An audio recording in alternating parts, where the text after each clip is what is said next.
Dean, what are your immediate thoughts after a tough, gritty loss? Another concussion. 45 seconds into the game. He's taken some hits, LT, this year, but that's not one he gets back up from. I thought he's had a great toughness, but it was a big loss to start the game. Before I get to that, credit to Perth, the way they come out and competed and played hard today. It was a physical contest. It was challenged the referees all night in the way both teams played, but there's some things I'll talk about there. Lose IC after I thought he was playing great basketball, so just a little bit of a re-injury to his hamstring there.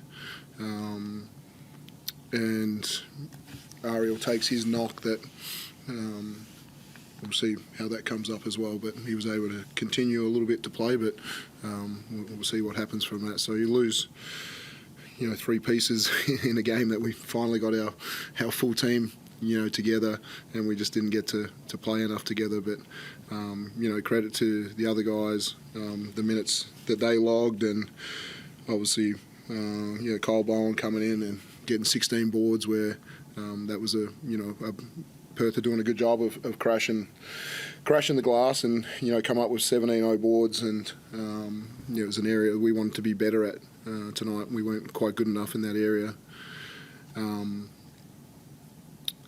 then there's some play calls on the floor to say I'm not sure what they called, if it was a push on Delhi or it was a hands foul, but I go back and watch it after the game and say Saar hit Delhi on the arm. And so if that's what this rule means, to say there's a foul called on the play, and if they called a push or a hands foul, to say it's a foul. And so I can't, Scotty or someone is going to have to tell me what happened on that play, because it's clear as day that an arm comes across his arm and hits the play, and we should be shooting a shot for the win. To overturn that is crazy. There's a couple other plays I want clarification on as well. Like, they get a 4-point play, a tip in, and Chris pushed a guy. Yep, he fouled him, but Usher travels with 4 steps before that one. It's wild when you go watch it back. So, there's a couple of things I just need absolute clarity on, because I thought there was some plays in the game. I thought there was some heavy contact on different things that I didn't think got reviewed and stuff as well. So that's my rant a little bit about the refereeing. We had opportunities to execute better at different times, and we didn't make plays well enough down the stretch. I don't want to get you fined, but just to follow on the officiating, what's the process as far as asking these questions? Because it's questions that everyone around the league is trying to ask. What's your process as a coach as far as getting these questions to the league? Yeah, we haven't sent any film in all year. We've just left it alone, and we just turn around and play. But when things decide a game, we need to get the film. We sit down as a coaching staff. These are the 4 or 5 clips that we really want clarification on, and we need it as quickly as possible from Scotty Butler. Can you talk about what the mindset is when you lose LT very early, you lose Ian very early, and then Bookboardy is sort of on and off? What's the mindset for you as a coach as far as going down to the rest of your guys and making sure that they keep their heads up? Yeah, we've had guys down the whole season, so that nothing really changes there. I was concerned about, were guys, that logged massive minutes tonight, were they ready for those kind of minutes? Joe showed he was ready for those minutes. Delhi, that's a huge one after, coming off, what he came off as well, off a concussion and different things. So, I was concerned for some of those guys. But I know Tanner Krebs has shown he can play the 4 and the 3, so we used him a little bit there. We thought Cole Bowen was excellent in his coverages and the way he showed and recovered and did a lot of great things there.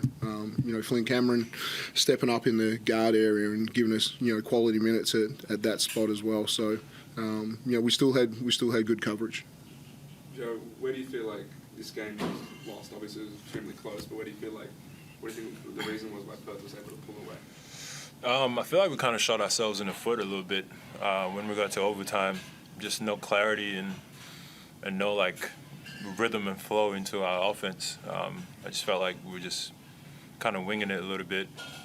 When the game gets that close and it's overtime, we need to, kind of bog down and figure out 2-3 things that are really working for us and get the ball moving and get good shots. I just feel like maybe we had a couple of good shots, but over the 5-minute stretch, it was just a lack of clarity and just kind of stagnant offense. Dean, what do you think about the processes offensively in the sort of the end of the game, especially in overtime? Yeah, I agree. There's some stuff where we didn't have enough movement. I thought when the plays that we called that wanted movement, I thought we kind of floated through them a little bit as well. So, but Delhi put his head down, and he won us the game over in Perth by putting his feet in the paint, and I thought he had some opportunities to. He did that again, and being able to drop some of those little runners in, or one of our game plans was certainly to put our feet in the paint and have them collapse and be able to throw it out, and we certainly didn't quite get to that point. Are you happy with the overall number of nearly 40 3-point attempts and it looks like only less than 30 attempts in the paint? Yeah, it's kind of what they give you a little bit. Was there many of those threes to say, the 5 tenner Krebs takes, the 5 Shea Illy takes? I think they're 10 great 3-point shots, and I back those guys to shoot those any time. So, yeah, I'm not unhappy with the shot distribution at all. Danny, can you just tell us a bit about the impact of Joe's performance tonight? Yeah, he's been growing and growing and growing since he's come back in with us, and an opportunity for him to play really big minutes, and I'm sure there was some confidence in his 3-ball in practice this week, and he stepped into that one. There was a couple you probably want back just off the bounce and stuff, and whether he shoots that or whatever, but it's a great game from him, and there's still great areas of improvement from him as well. And obviously he's touched on Daly a little bit. His performance was pretty inspirational too in that second half. Yeah, he made some massive plays. Running. We obviously did a solid job on Bryce. He gets the 14 free throws, but one of our goals was to run him off the 3-point line, and I think he 1 of 6 or something like that. And so we did a solid job. We fouled him once, but yeah, Shea and Delhi's ability to chase him around and restrict him and make it very difficult was great. And just with Ian, is he going to come back for next week's game, or was it just a precautionary thing taking him out of the game because of what happened in Tasmania? Yeah. There was some hamstring tightness, so we were told by medical staff that he wasn't returning to the game. But yeah, how bad it is, we'll assess it. Is it a concern going forward in terms of training loads and even the minutes he can play? Yeah, it's always a concern when someone doesn't finish the game and doesn't play minutes. He was on a restriction today. We had a number that we wanted to get to, and we quite didn't get to that. And how was Luke in the rooms? Yeah, I haven't seen him yet. So the word I got back was that he's up and about and chirpy, and so his symptoms aren't too bad. You've got a pretty experienced group, but they haven't lost together. This is only their second loss together. Can you talk to us a bit about how you approach this week and if it's any different, especially leading into the throwdown? This next week coming, how we approach it. Firstly we'll check our health as quickly as we can, and then we know we're going against a team that's playing really good basketball and a really good offensive team, and we know it's a game that they've been sitting waiting for us to have a shot at us, and we'll approach it like we do. We'll go into review and we'll look at the good things we did. We'll look at the things we can do better, and we'll work out what team we're going to put on the floor, and we'll come up with a game plan that hopefully allows us to finish the game off better. Shea's game, he almost got a double-double today. How important has he been, not just offensively, but the way he's been playing defensively and carry on from his amazing defensive year last season? Yeah, he's back to one of the highest level of defenders in the league, and his ability to not get shaken. Bryce is so good at just changing directions quickly, and I thought, Shea's ability just to stay with every one of those movements was great. He's working really hard at his shot, and he's gonna knock those in, and we back him to go ahead and do that. So, yeah, he's gonna finish this year really strong, and we haven't had a lot of minutes with Delhi and Shea, and so we'll keep working on that one and making sure down the stretch of games we put the ball where we want the ball, and everyone knows exactly what they need to do. And how important was the bench? Your bench outscored Perth tonight, 57-39. How important has your bench been, and especially how much emphasis has that been going to this week against Perth?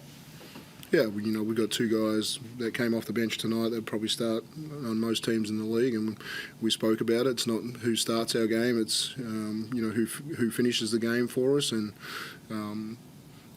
we wanted to put a team together that was. Everyone makes sacrifices, and tonight, people got extra minutes because of the injuries, and so we knew those guys were ready to go ahead and step up. Before we finish, great crowd, sold out again, amazing atmosphere, Indigenous round. Ricky Baldwin had 25 Indigenous kids come down from Dimboola to see our game, 350 k's away, and came down in a police van, and I think this game is continuing to make strides, but to hear a story like that about some kids that got to see their first NBL game, I hope we inspired them to keep going on their journey to be great hoopers. Just talking about the crowd, Dean, it was definitely noticeable when Perth were shooting their free throws where the atmosphere was just insane, like something that you don't usually see that often, I suppose. Just the emphasis around that, how important is that for you guys, and how do you sort of feed off that energy? Yeah, did it have an impact on Usher missing his free throws? I'm sure he heard it, I'm sure he felt it, and that's what a home crowd should do. They're giving you energy when you need it, and they're celebrating the success that's happened on the floor, and but they're also making it very difficult for the opposition at the other end. I thought they were fantastic today. So you're one of the big leaders in this group. What's your message going to be in training this week after the loss and leading into the next game? It's part of the season. Never going to go through undefeated, so learn what we need to learn from the film and take it on and move on to the next game. Can't dwell on it. We've talked a little bit about the crowd. It felt like from the sidelines that it's probably in that last 2 minutes was pretty crazy. It's about as loud as it's been in here for a long time. And you love that crowd interaction. How did you kind of experience on the court? Can you tell us a bit about that? Yeah, we definitely have the best fans in the league, so having them support us. We have near sellouts every home game, so it's special, and they definitely make an impact, so appreciate the fans.